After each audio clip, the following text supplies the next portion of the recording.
আরেকজন ভাই বলেছেন, যারা ফেসবুকে আমাকে নিয়ে যারা সমালোচনা করেন, এরকম একটা মন্তব্য করেছেন, যারা আমাকে নিয়ে সমালোচনা করেন, আজকে যদি মুহাম্মদ সাল্লাল্লাহু আলাইহি ওয়াসাল্লাম বেঁচে থাকতেন তাহলে আপনারা তাকে নিয়েও সমালোচনা করতেন। এটা কি নবী করিম সাল্লাল্লাহু আলাইহি ওয়াসাল্লামের সাথে বিয়াদবি নয়? এটা জোরে বলেন না ভাই। আচ্ছা, আমার মতো নাখান্দা গুনাহগার ফাসিক, আপনি তো আমার সমালোচনা হাজার করতে পারেন, কোথায় আমি, কোথায় মুহাম্মদ সাল্লাল্লাহু আলাইহি ওয়াসাল্লাম? ঠিক না, জোরে বলেন। আমি কি করে এই কথা বলতে পারি যারা আমার সমালোচনা করেন তারা আজকে মুহাম্মদ সাল্লাল্লাহু আলাইহি ওয়াসাল্লাম বেঁচে থাকলে তার সমালোচনা করতেন? তাহলে এটা কি নিজেকে মুহাম্মদ সাল্লাল্লাহু আলাইহি ওয়াসাল্লামের সাথে তুলনা করা হলো না? জোরে বলুন। মানে বোঝানো হলো আল্লাহ রাসূল যে আদর্শের মধ্যে হুবহু ছিলেন, আমি সে আদর্শের মধ্যে হুবহু আছি না, আমি সে আদর্শের মধ্যে হুবহু থাকতে পারিনি। আল্লাহ পাক আমাদেরকে দায়িত্বশীল হওয়ার তৌফিক দান করেন। আল্লাহ পাক এই জবানের হেফাজত করার তৌফিক দান করেন। সকলে একটু জোর আওয়াজে বলতে হবে আল্লাহুম্মা আমিন। আল্লাহ পাক যে দুই মেয়ে যা পাবে এক ছেলে তা পাবে, এটা কি আল্লাহ পাক জুলুম করেছেন না ইনসাফ করেছেন? ঠিক না ব্যাটিক জোরে বলেন। ইনসাফ করেছেন। অথচ সেই সময় হাসিনার আমলে এই আইন প্রণয়ন করার চেষ্টা করা হলো, আলেমরা গো প্রতিবাদ জানালেন, এটা পিছিয়ে পড়ল। অবাক বিস্ময় সেই ষড়যন্ত্রকারীরা বসে নাই।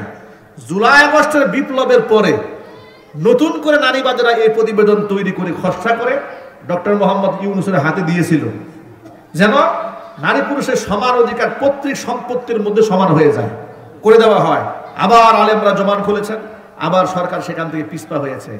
তারা সব সময় চায় আল্লাহর কোরআন যে বিধান দিয়েছেন ছলে বলে কলে কৌশলে চালাকি করে তার বিরুদ্ধে আইন করার জন্য। এখানে বিএনপি পদপ্রার্থী বসে আছেন, তাকে সামনে রেখেই বলছি যে আমরা কারো শত্রু নই, আমরা কারো বন্ধু নই। আলেম হিসেবে আমাদের দায়িত্ব হচ্ছে কোরআন এবং সুন্নায় যা আছে সেটা প্রচার করে যাওয়া, বলে যাওয়া।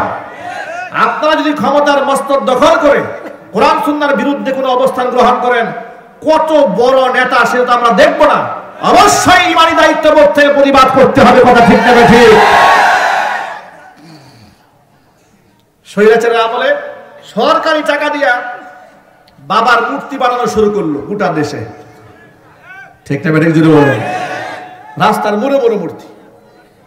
এরপরে ওই পুরান ঢাকায় এক্সপ্রেসওয়ের সামনে বিরাট দানব আকারে মূর্তি বানাবার প্ল্যান নিল। আলেম ওলামার প্রতিবাদ জানালেন, বললেন যে মৃত ব্যক্তির মূর্তি না বানিয়ে দোয়া করেন, কাজে আসবে। রাস্তায় রাস্তায় মূর্তি বানায় ফায়দা নেই। আলেমরা কোরআন দিয়ে বুঝালেন, হাদিস দিয়ে বুঝালেন, ব্যক্তিগতভাবে স্মারক দিলেন, কাজ হয় না। আলেমরা প্রতিবাদ করলেন মাঠে ময়দানে, আলেমদেরকে শত্রু বানিয়ে ফেললেন। বারংবার আলেমরা বুঝিয়েছে এগুলা বানায় কোনো ইজ্জত নাই, আলেমদের উল্টা মামলা টামলা দিয়ে জেলে ঢুকাই দিল। মনে করেছে ধরাকে সরা জ্ঞান করে মনে করেছে এই মসনদ কোনোদিন আর যাবে না। সর্বশেষ স্বৈরাচারের পতন হলো। যে মূর্তিগুলা সারা বাংলাদেশ তারা বানিয়েছিল ভাস্কর্যের নামে, আলেমুল আমাদের হাত দেওয়ার দরকার হয় নাই। এদেশের তাওহীদি মুসলমান নিজের ইমানি তাগিদে সব ভেঙে গুড়িয়ে দিয়েছে, কথা ঠিক না ঠিক? জোরে বলেন। এখান থেকে পরবর্তী প্রজন্ম একটা মেসেজ দিয়ে দিয়েছে, এটা মুসলমানদের দেশ, এখানে শিরিক এবং বেদাতের আখড়া গড়ার কোনো সুযোগ নাই। ইসলামের পক্ষে, কোরআনের পক্ষে যেই থাকবে মুসলমান তার পক্ষ অবলম্বন করবে। কোরআনের বিরুদ্ধে যে যাবে মুসলমান তাকে স্বৈরাচারী হাসিনার কাছে পাঠিয়ে দিবে। রাজি আছেন কিনা? দুহাত দেখতে চাচ্ছি।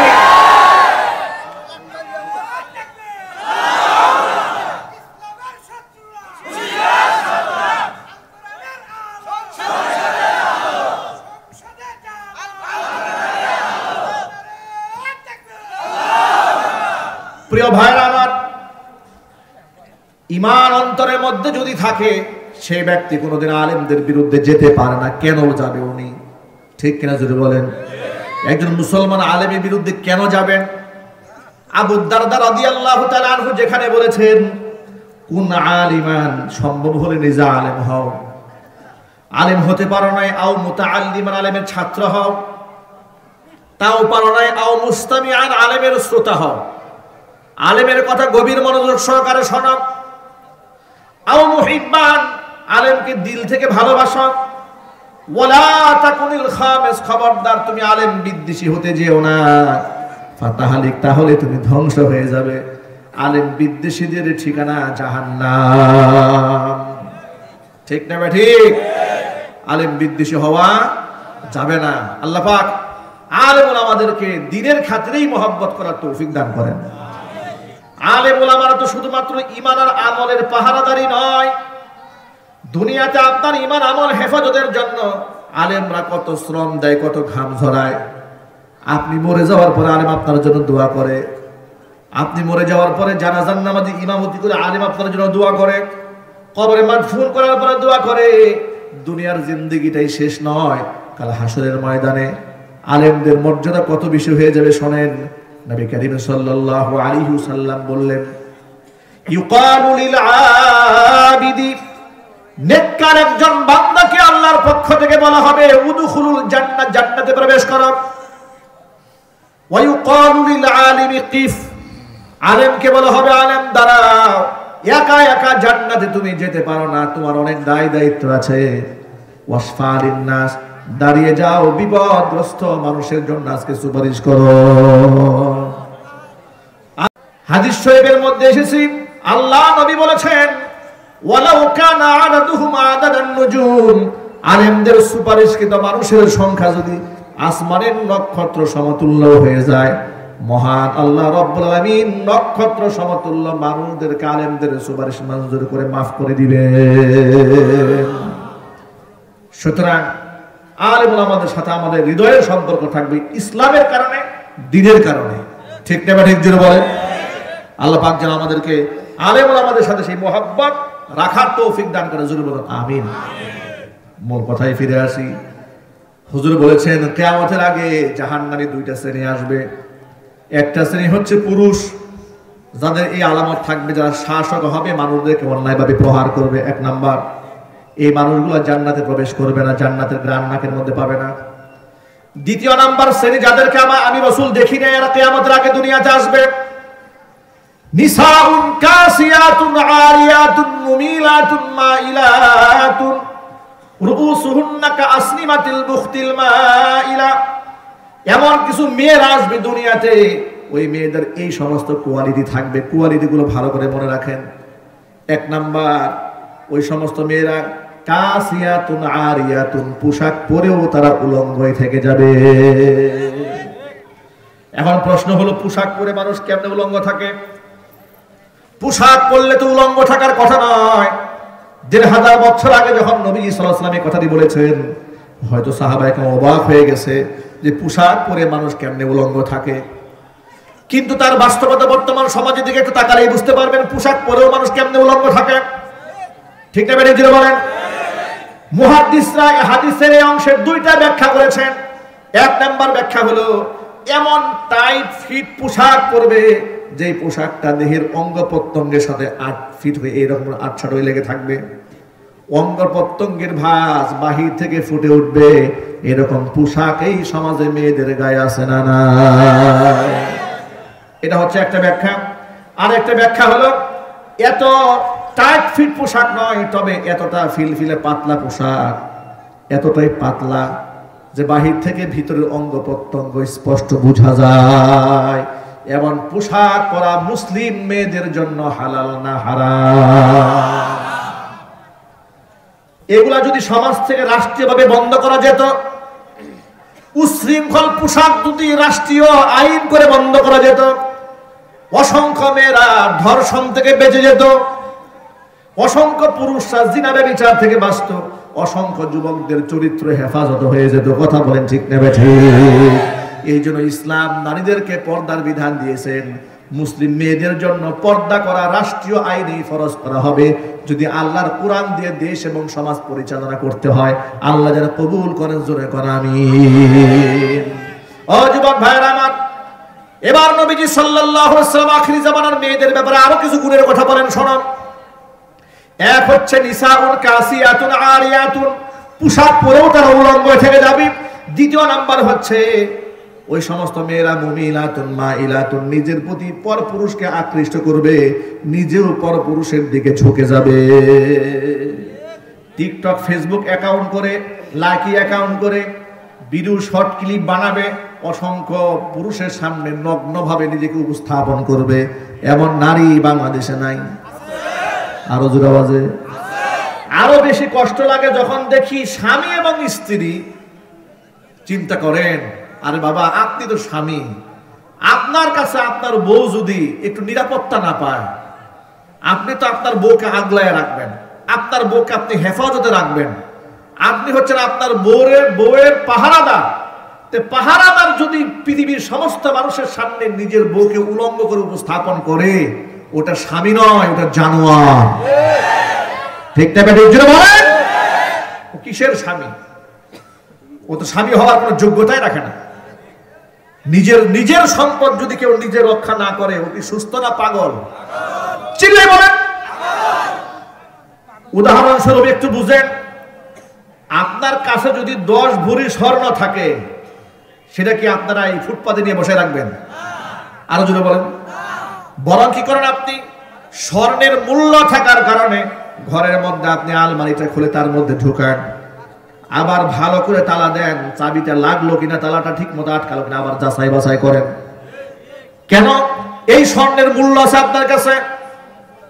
পক্ষান্তরে আপনার স্ত্রী, আপনার মেয়েটা, আল্লাহর কসম করে বলি, তামাম পৃথিবীর সমস্ত সোনার এক পাল্লা দিলে একটা নেককার মহিলার সমতুল্য হবে না। আর আপনি আপনার স্ত্রীটাকে, মেয়েটাকে রাস্তায় উলঙ্গ করে ছেড়ে দিয়েছেন হাজার পুরুষের সামনে।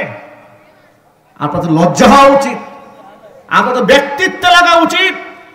আপনার স্ত্রীকে দেখার পরে একটা সুইপারও মন্তব্য না করে থাকতে পারে না। একটা রিক্সাওয়ালাও কিছু সময়ের জন্য রিক্সার প্যাডেলটা বন্ধ রেখে একটু তাকায় থাকে, কথা বলে না। দোকানদারের কাছে যায়, দোকানদারের সাথে কি খাতির, আপা আসেন আসেন, ভাবি আসেন আসেন, আপনি তো আবার অরিজিনাল কাস্টমার, আপনি না আসলে তো বেচা কিনা আমার জমে না। এই ভণ্ডামিগুলো দেশে আছে না নাই? অনেক বছর আগে ঈদের মার্কেটিং করতে গেছি কসমেটিক্সের দোকানে। তো মা বলতো সবার ঘরে আছে, আমাদের তো বউ বাচ্চা আছে। কসমেটিক্সের দোকানে গেছি, গিয়ে দেখি মোটামুটি একটু ভিড় আছে, চাপ আছে। আমি দাঁড়ানোর সাথে সাথে এক মহিলা কোত্থেকে উড়ে আসছে, জোরে বসলো। এখন দোকানদার আমার সাথে কি কথা বলবে? মহিলা এসেই ভাইয়া বলে একদম এরকম হাত মিলাই দিল, মানে হাত দিয়েছে, কি মোহব্বত। যখন এরকম করেছে তো দোকানদার তো বুঝে ফেলেছে আমি এটা মাইন্ড করেছি। সে দোকানদার আবার চোখের ইশারাতে তাকে সাইড করছে, ইশারা কানে কানে বলতে, হুজুর আছে, একটু পরে পরে। মানে তার সাথে আরো অনেক খুশ গল্প আছে, এগুলো পরে। আমি এখানে সকল ভাইদেরকে সতর্ক করে দিয়ে বলি, নিজে ঘরে বসে থেকে যারা ঘরে বউকে বাজারে পাঠায়, এর চাইতে হিজড়াও ভালো। ঠিক না বেঠিক? চিল্লায়ে বলেন। আপনি যে পুরুষ মানুষ, ঘরে বসে বউরে বাজারে পাঠান, আপনার লজ্জা হওয়া উচিত, আপনার তো শরম হওয়া উচিত। কারণ আপনার বউ আরেকজনের সাথে পরকীয়ার মধ্যে জড়িয়েছে আপনার কুকর্মের কারণে। এই সুযোগটা আপনি তৈরি করে দিয়েছেন। ওই যে আগে বলেছি, শয়তান স্বামী স্ত্রীর মহব্বত কেন হয় না? কারণ শয়তান অনেকগুলো অপশন রাখে। অপশনটা কি শোনেন? শাড়ি একটা কিনেছে 2000 টাকা দিয়ে, বাসায় নিয়ে আসছে, বাসায় নিয়ে আসার পরে পড়েছে, স্বামীকে বলতেছে, দেখেন তো শাড়িটা কেমন হয়েছে আমার। তো স্বামীর খুব একটা পছন্দ হয় না, না কালারটা খুব একটা ভালো লাগে না। কয় আসলে কি তুমি আমার আগের মতো আমাকে ভালোই বাসো না, তোমার চোখের মধ্যে এখন অন্য কিছু আছে। দোকানদার ভাই আমার যে প্রশংসা করেছে, বলছে ভাবি আপনারা যা মানিয়েছে না, আছে না? বলে দোকানদার বেচারা মহিলা মানুষ পেয়ে 300 টাকার শাড়ি 900 টাকা বিক্রি করছে। আবার ধোকাও দিয়েছে কথা বলে, ভাবি আপনাকে যা মানিয়েছে। এটা শুনে তো মহিলা ছিল 3 ইঞ্চি, এখন 6 ইঞ্চি মোটা হয়ে গেছে। এই ভণ্ডামিগুলা দেশে আছে না নাই? ভাইরা হারাম। ওই যে আগেই বলেছি, শয়তান অপশন তৈরি করে রাখে। এই মহিলা মনে মনে ভাবে যে আমার স্বামী আর আগের মতো আমাকে পছন্দ করে না, আমার স্বামী আমাকে তো পছন্দ করে না, ওই দোকানদার ভাই তো আমাকে আমার স্বামীর চাইতে বেশি ভালোবাসে। অপশন খুঁজে, নাউজুবিল্লাহ বলেন। অপশন তৈরি করে দিয়ে শয়তান। এই জন্য পরকীয়া হচ্ছে, ডিভোর্স হচ্ছে, তালাক হচ্ছে, সংসার নষ্ট হয়ে যাচ্ছে, সুখ শান্তি সব জাহান্নামে চলে যাচ্ছে। ঠিক না ঠিক? এগুলা সম্পর্কে নবী করিম সাল্লাল্লাহু আলাইহি সাল্লাম বলেছেন মুমিলাতুন মাইলাতুন, নিজে তো ঝুঁকবেই পরপুরুষের দিকে, পরপুরুষকে নিজের উপর টার্গেট করবে। এখানে শেষ নয়, আরো কিছু গুণের কথা নবীজি বলেন। হুজুর বলেন রুউসুহুন্না কাআসনিমাতিল বুখতিল মাইলা, এদের মাথার চুলের স্টাইলটা হবে উটের কুজের মতো উঁচা। ওরা পার্লারে যাবে, পার্লারে গিয়ে পাম্পিং করে চুল উঁচা করবে, কৃত্রিম ভাবে এখানে চুলটা বাঁধবে, খোপাটা এখানে বাঁধবে, এরপর যখন হাঁটবে ঘোড়ার মতো ঢিং ঢিং করে হাঁটবে। এগুলা বর্তমান জামানায় নাই। সিরাজগঞ্জে ঢুকে নাই মনে হয়, এদিকেও ঢুকছে।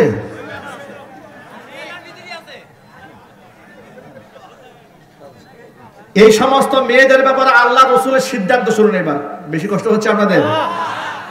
আল্লাহ নবীর সিদ্ধান্ত শুনেন। হুজুর বলেন এই সমস্ত অভ্যাস যে সমস্ত নারীদের থাকবে, লা ইয়াদখুলুনাল জান্নাতা, ওরা তো জান্নাতে প্রবেশ করবেই না।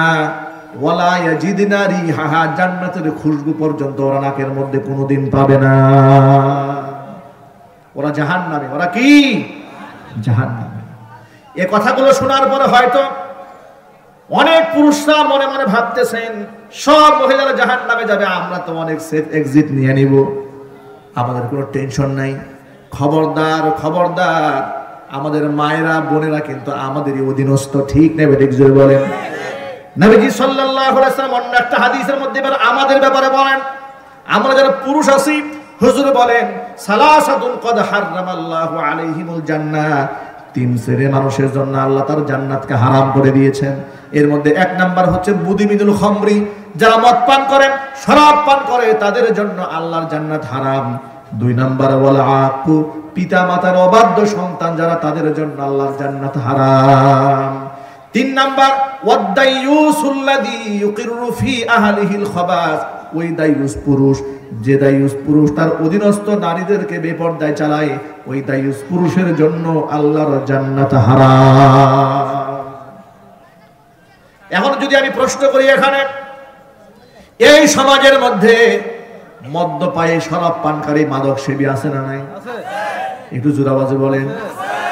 আমি গোটা বাংলাদেশ ঘুরে বিগত 16টা বছর ধরে এই কথাটাই বলেছি, অবশ্যই যারা মদ্যপান করে, এই মদ আমাদের সমাজকে নষ্ট করে দিচ্ছে, আমাদের সমাজটাকে ধ্বংসের দ্বার প্রান্তে মাদকগুলো পৌঁছে দিয়েছে। আজকে গ্রামগঞ্জে অজপাড়া গায়ে ইয়াবা ট্যাবলেট চলে গেছে, গ্রামগঞ্জে হেরোইন পর্যন্ত চলে গেছে। জোরে কর নাউজুবিল্লাহ। হেরোইন গ্রামগঞ্জে ঢুকে পড়েছে, মাদক গোটা সমাজকে শেষ করে দিচ্ছে। 2018 সালে বাংলাদেশে মাদক সেবীদের সংখ্যা 32 লক্ষ প্লাস ছিল, আর সেটা 2025 সালে এসে সেটা 83 লক্ষ প্লাস হয়েছে। ঘৃণার সাথে কর নাউজুবিল্লাহ। কি সমস্যা?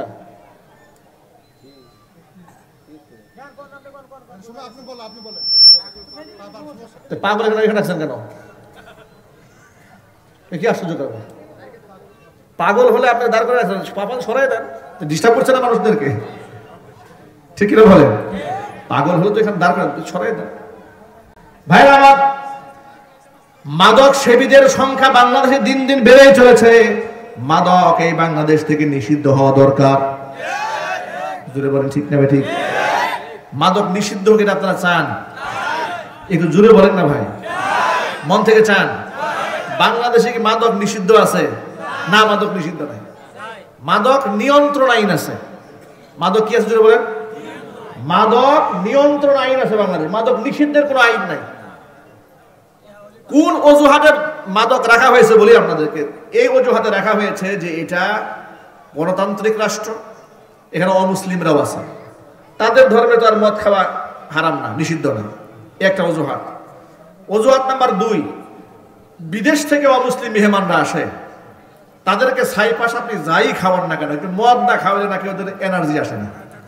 নাম্বার 2। 3 নাম্বার অজুহাত দেখানো হয়েছে যে সুইপার টুইপার যারা ড্রেনের কাজ টাজ করে, এরা নাকি মদ না খাইলে কাজ করতে পারে না। 3। যৌক্তিক নাম্বার 4, তাদের এই অযৌক্তিক প্রযুক্তির জবাব দেওয়া হবে। যুক্তি নাম্বার 4, যে মাদক বাংলাদেশে ফ্যাক্টরি আছে, এটা বিদেশে বিক্রি করে বৈদেশিক মুদ্রা এদেশে আমদানি করা হয়। এই যে বিদেশি মুদ্রা অর্জনের জন্য মাদক, এটা বড় একটা ব্যবসা, নাউজুবিল্লাহ বলেন। এগুলা হলো যুক্তি, সুতরাং মদকে নিষিদ্ধ করা যাবে না। অথচ ১৫০০ বছর আগে এই মদ আল্লাহ তাআলা টোটাল হারাম করে দিয়েছেন। আল্লাহ কি করেছেন? আর বান্দা লাইসেন্স দিয়েছে। আল্লাহ করলেন হারাম, বান্দা দিল লাইসেন্স। এটা কি ক্ষুধাদ্রোহিতা নয়? কথা বুঝতে কষ্ট হচ্ছে আমাদের? এটা কি ক্ষুধাদ্রোহিতা নয়? আমরা এই দেশের যারা আইন প্রণেতা হন, যারা মেম্বার অফ পার্লামেন্ট হন, এমপি হন, তাদের কাছে বিগত জীবনে সারাটা জীবন বলে এসেছি যে প্রিয় ভাইরা, আমরা আপনাদের কাছে দাবি জানাই যে আপনারা এমপি হন, মন্ত্রী হন, আমাদের তো কোনো অসুবিধা নেই, আমাদের ভোটেই তো আপনারা হচ্ছেন, কিন্তু কেন আপনারা জাতীয় সংসদে গিয়ে মাদকের বিরুদ্ধে কথা বলেন না? কথা বলেন, যদি বলেন ঠিক না বেঠিক, যদি বলেন কেন বলেন না? এই জন্যে, তারা বলে না এই জন্যে কারণ সরিষার মধ্যে ভূত ঢুকেছে। আমি আমার জীবনে একটা ঘটনা আপনাদেরকে শোনাই। নারায়ণগঞ্জে এক মাহফিলে গেছি ওয়াজ করতে। যে আজকে আমি স্টেজে বয়ান করার আগে প্রধান অতিথি কথা বললেন না, এরকম নারায়ণগঞ্জে এক মাহফিলে বয়ান করার আগে প্রধান অতিথি একটা জোরালো ভাষণ দিলেন। প্রধান অতিথির সেই বক্তব্যগুলো কানে আমার এখনো বাজে। এত সুন্দর বাচন ভঙ্গি তার, এত সুন্দর জবান, মাদকের বিরুদ্ধে এমন এক জ্বালাময়ী বক্তব্য দিয়েছে যা আমি হুজুর মনে ঠান্ডা হয়ে গেছি। আমি মনে মনে ভাবলাম যে আরে সুবহানাল্লাহ, এরকম নেতা যদি ঘরে ঘরে থাকতো, প্রত্যেকটা এলাকা থেকে এরকম নেতা উঠে আসতো, আমি তার জন্য আল্লাহর কাছে দোয়া করলাম মোনাজাত। মাহফিল শেষ করে স্টেজ থেকে যখন নেমে যাব, এমন সময় মাহফিল কর্তৃপক্ষের একজন আমাকে কানে কানে বলেন, হুজুর যার জন্য এত দোয়া করলেন তারে চিনেন? বলে না, তা তো চিনি না। বলে হুজুর ইনি হচ্ছেন আমাদের এলাকার সকল শ্রেণীর মাদকের ডিলার। আমি বললাম এটা কোনো কথা হইল? মাদকের একটা ডিলারের জন্য আমি এত দোয়া করলাম? আমি বললাম যে তাহলে আপনি যে প্রধান অতিথি বানিয়েছেন তাকে? বলে হুজুর উনি হচ্ছে সেই ব্যক্তি, উনাকে পোস্টারের নাম না দিলে মাহফিল বন্ধ। আগে তো বাংলাদেশে এই বাণিজ্য চলেছে, কথা বলতে হবে ঠিক না ঠিক জন্য বলে। কাকে নাম দিবেন, নামটা উপরে থাকবে নাকি নিচে থাকবে? পোস্টারে বক্তার উপরে নেতার নাম না দিলে, এটা আমার জীবনে ঘটেছে। এক মাহফিল কর্তৃপক্ষ আমার নাম দিয়েছে সবার উপরে, আর তৎকালীন যুগের এক মন্ত্রী তার নাম দিয়েছে নিচে। মন্ত্রীর ভক্তরা পোস্টার ছিঁড়ে ফেলেছে। বলে যাই মিয়া, মাহফিল করতে মনে চায়? বলে হ্যাঁ করতে মনে চায়, টাকা পয়সা খরচ করেছি, তো হুজুরের নাম উপরে কেন, আমাদের নেতার নাম নিচে কেন? আমাদের নেতা হুজুরের সাথে কম? পরে তারা আমাকে ফোন দিল, হুজুর বিপদে পড়ে গেছি, বিশাল সমস্যা, আপনি কিছু মাইন্ড করেন না, আমরা নতুন করে পোস্টার করছি। আমি বললাম না, মাইন্ড করার তো কিছু না, আমরা তো মাজলুম, এখানে মাইন্ড করার কিছু নাই। ঠিক না বেঠিক যদি বলেন? এইভাবে তারা করেছে। এটা করে আমার এটা বলার উদ্দেশ্যটা কি? বলার উদ্দেশ্য হলো ওরা বাধ্য হয়ে এই ধরনের লোকদেরকে মাহফিল মঞ্চে দাওয়াত দিয়েছে। ঠিক না ঠিক? সকল ভাইদের কাছে আবেদন, সকল ভাইদের কাছে নিবেদন, আগামীর বাংলাদেশ, ইসলামের বাংলাদেশ বানাবার জন্য, কোরআনের বাংলাদেশ বানাবার জন্য যারা আমাদের সাথে ভোট কালেকশন করতে আসবেন তাদের কাছে আমরা একটাই দাবি করে বসবো যে ভাই আপনি মুসলমানের সন্তান, আল্লাহর কোরআনের বিরুদ্ধে তো যাবেন তো দূরের কথা, আল্লাহর কোরআন যা জায়েজ বলেছে সেটা রাষ্ট্রীয় জায়েজ করবেন, আল্লাহর কোরআন যা নাজায়েজ বলেছে রাষ্ট্রীয়ভাবে এটা নিষিদ্ধ করার পরিকল্পনা নিবে। ঠিক না ম্যাডাম জুড়ে বলেন? এই কথাটা আমরা হিম্মত নিয়ে বলতে পারবো না ইনশাআল্লাহ? একটু জুড়ে বলুন না ইনশাআল্লাহ।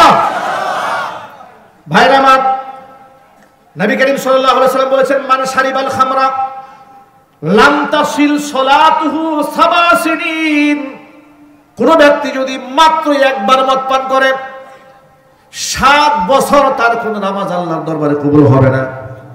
যদি সে তওবা না করে 7 বছরেও মদ্যপায়ীর কোন সিজদা আল্লাহর দরবারে কবুল হবে না। এত ভয়ঙ্কর মদ খাওয়া, এত বড় হারাম, সেটা আপনার কেমনে শখ করে পান করে? 2 নাম্বার নবীজি বলেন, ওয়াল আকু, পিতা মাতার অবাধ্য সন্তান যারা, তাদের জন্য আল্লাহর জান্নাত হারাম। এখানে যারা আমরা বসে আছি আজকে মাহফিল থেকে পণ করব, আসমানের নিচে জমিনের উপরে আল্লাহ এবং তার রাসূলের পরেই সর্বপ্রথম মর্যাদার জায়গা হচ্ছে বাবা মা। বাবা মার উপরে কোনো পীর নাই, বাবা মার উপরে কোনো আলেম নাই, কোনো দরবেশ নাই। কথা ঠিক নেবে ঠিক? বাবা মাই সবচেয়ে বড় পীর। কারণ কি শোনেন, নবী করিম সাল্লাল্লাহু আলাইহি ওয়াসাল্লাম বলেছেন, বাবা মা যদি দোয়া করে ওই দোয়াটার সাথে সাথে কবুল হয়ে যায়, কিন্তু পীর সাহেব আলেম বুজুর্গ দোয়া করলে কবুল হতেও পারে নাও হতে পারে 50-50।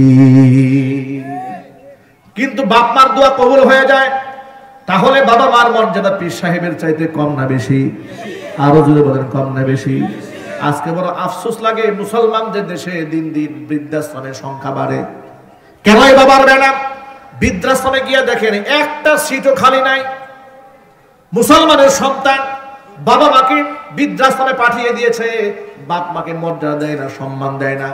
কসম আল্লাহর, কসম আল্লাহর, কসম আল্লাহর, হাজি হন আর গাজী হন, আলেম হন আর পীর হন আর দরবেশ হন, নেই সঙ্গত কারণে বাবা মা যদি নারাজ হয়ে যায়, স্বয়ং আল্লাহ নারাজ হয়ে যায়।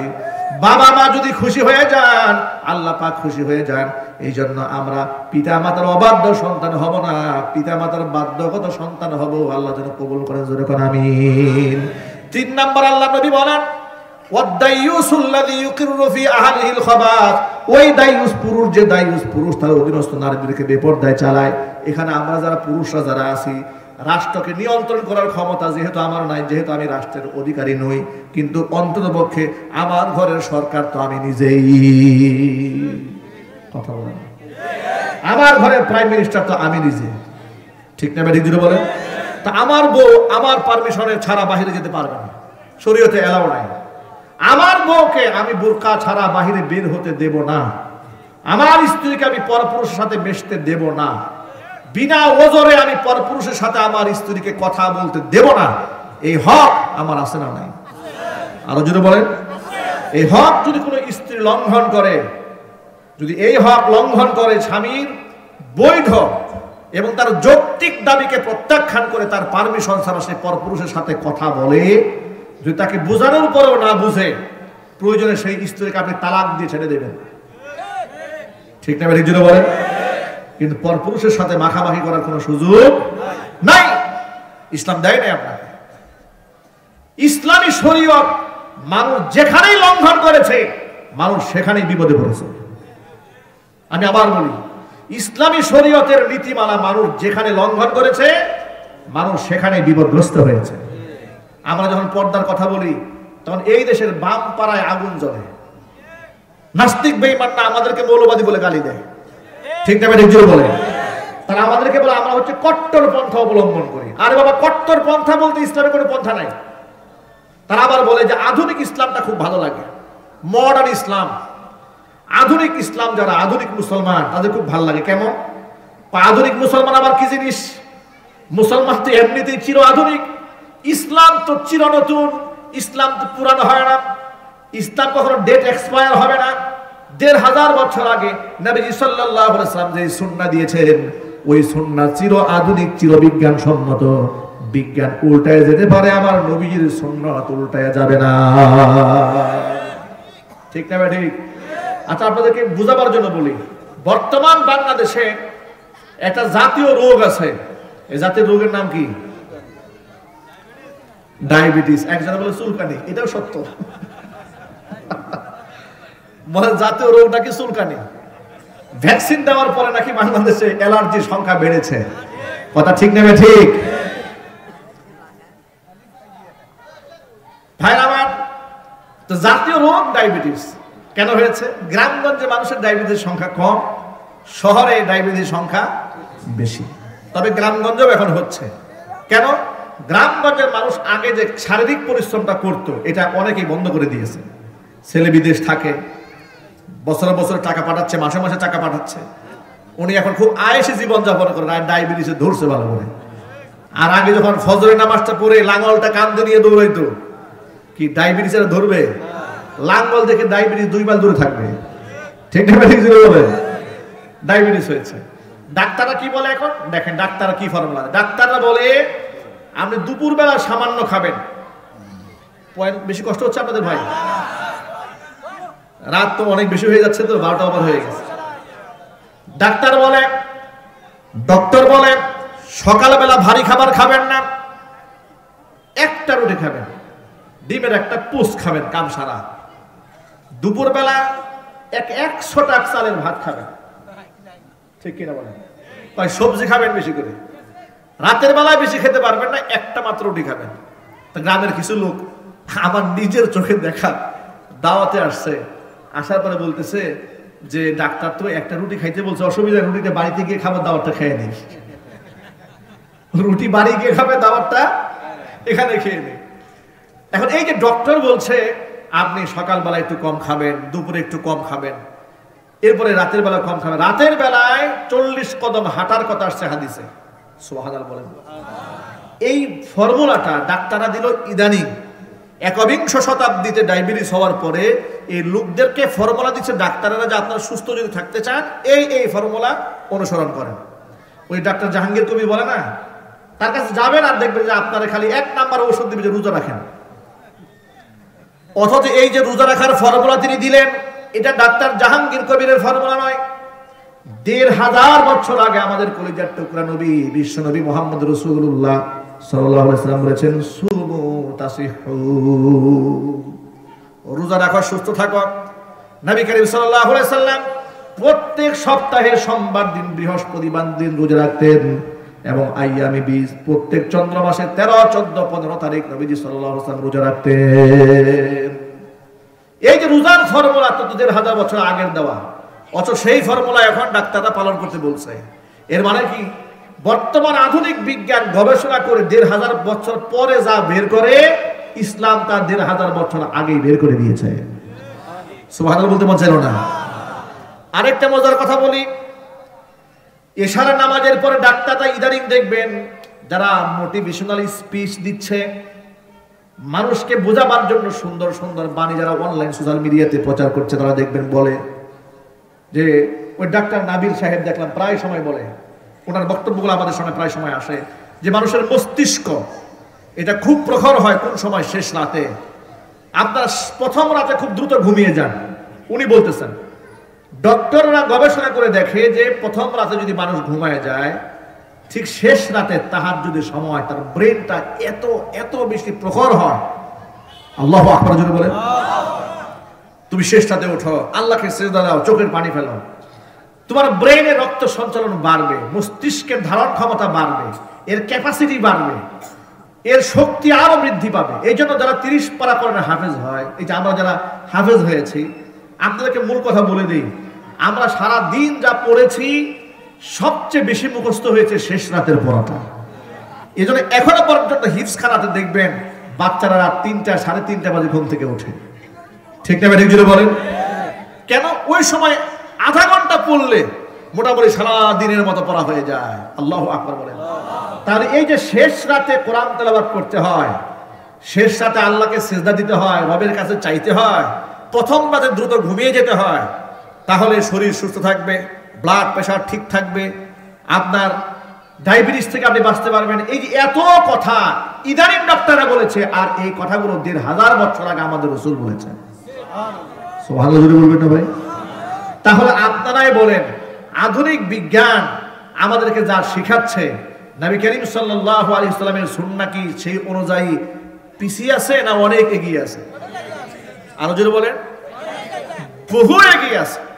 এই যে দাড়ি, যারা দাড়ি কামান, ডক্টররা এখন কি বলেন, 1500 বছর আগে আমার রাসূল বলেছেন, আউফুল লুহা ওয়াফুল লুহা ওয়ারখুল লুহা। এই হাদিস শব্দ, আউফুল লুহা ওয়াফুল লুহা ওয়ারখুল লুহা, মানে হচ্ছে দাড়িকে ছেড়ে দাও, দাড়িকে লম্বা করো, দাড়ি কেটো না। খালিফুল ইয়াহুদা ওয়ান নাসারা, ইহুদি নাসারা যা করে তোমরা সেটা করো না।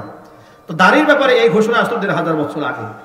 1500 বছর পরে এসে ডাক্তার কি বলে, তারা বলে যে প্রচুর পরিমাণ যদি গালের মধ্যে খুর চালানো হয়, তাদের স্ক্রিন ক্যান্সার হওয়ার ঝুঁকি থাকে। এমনকি ডক্টররা এও বলেছে, এই যে টাকনুর নিচে কাপড় পরার কথা, টাকনুর উপরে কাপড় পরার নির্দেশ দিয়েছেন নবী করিম সাল্লাল্লাহু আলাইহি ওয়াসাল্লাম, টাকনুর নিচে পুরুষের জন্য কাপড় পরা হালাল না হারাম? আরো জোরে বলেন। 1500 বছর আগে হুজুর বললেন, মা আসফালা মিনাল কাবাইনি মিনাল ইজারি ফিন্নার, টাকনুর নিচে জামা, পাজামা, লুঙ্গি কাপড় পুরুষ যদি পরে অবশ্যই সে জাহান্নামী। এটা আপনারা অনেকেই মানেন নাই, কিন্তু বর্তমান সমাজে দেখবেন ইহুদি আর খ্রিস্টানেরা টাকনুর উপরে প্যান্ট পরে। প্রশ্ন হলো কেন পরে?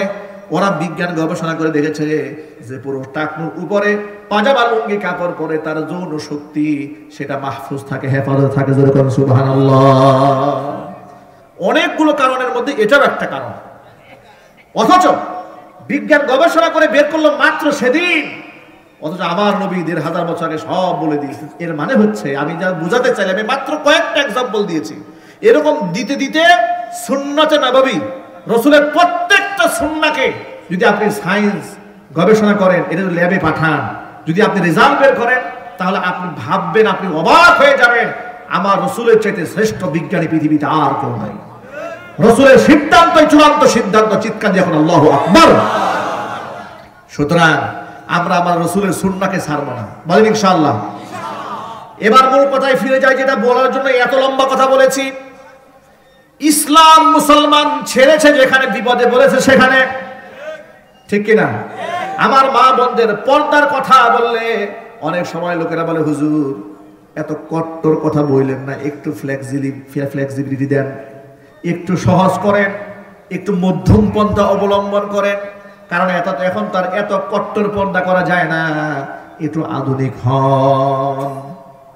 আধুনিক হতে গিয়ে কি হয়েছে দেখেন, এই মুসলমান সমাজের মেয়েরা তারা ফোনদেরকে আমল করার তৌফিক দান করেন। জোরে করে আল্লাহুম্মা আমিন। ইস্তিগফার করেন, আস্তাগফিরুল্লাহ রাব্বি মিন কুল্লি যামবি ওয়া আতুবু ইলাইহি ওয়া লা হাওলা ওয়া লা কুওয়াতা ইল্লা বিল্লাহিল আলিয়্যিল আযীম।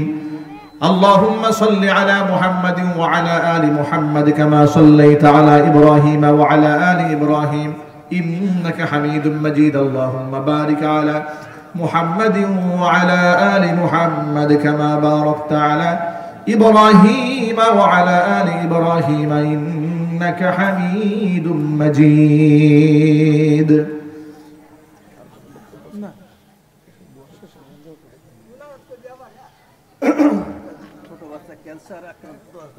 ঠিক আছে ইনশাআল্লাহ। ছোট বাচ্চা ক্যান্সার আক্রান্ত 500 টাকা দিয়েছেন, দোয়া চেয়েছেন, আমরা দোয়া করি আল্লাহ পাক শিফায়ে কামিল আজেল দান করেন। আরেক বাচ্চা মিনহাস দোয়া চাইছে। হ্যাঁ জি জি, আর যদি কেউ দেওয়ার বাকি থাকে, মাশাআল্লাহ আপনারা অনেক টাকা দিয়েছেন, আলহামদুলিল্লাহ। আমরা দোয়া করি আল্লাহ পাক সকল দানকে কবুল করেন। আর যদি কিছু দেওয়ার বাকি থাকে, মেহেরবানি করে আপনারা দিয়ে যান, এখনই দোয়া হয়ে যাবে ইনশাআল্লাহ। জি মাশাআল্লাহ মাশাআল্লাহ, দিয়ে দেন। মারা গেছে, তারপরে দোয়া চেয়েছে। আমরা যদি কিছু নাও জানে, কে কোন নিয়ত দিয়েছেন, যিনি জানার তিনি জেনে ফেলেছেন, ঠিক কিনা বলেন? আমরা দোয়া করবো ইনশাআল্লাহ। হ্যাঁ মাশাআল্লাহ।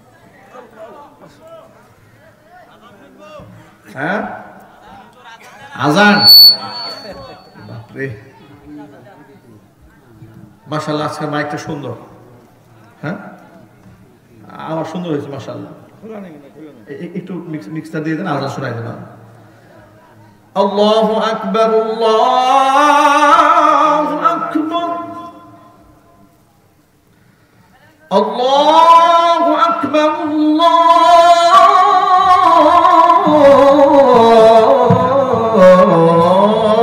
আল্লাহু আকবার। আশহাদু আল্লা ইলাহা ইল্লাল্লাহ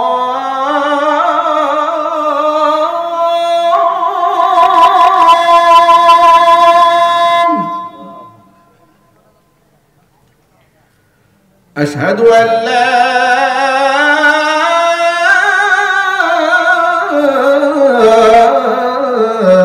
إله إلا الله।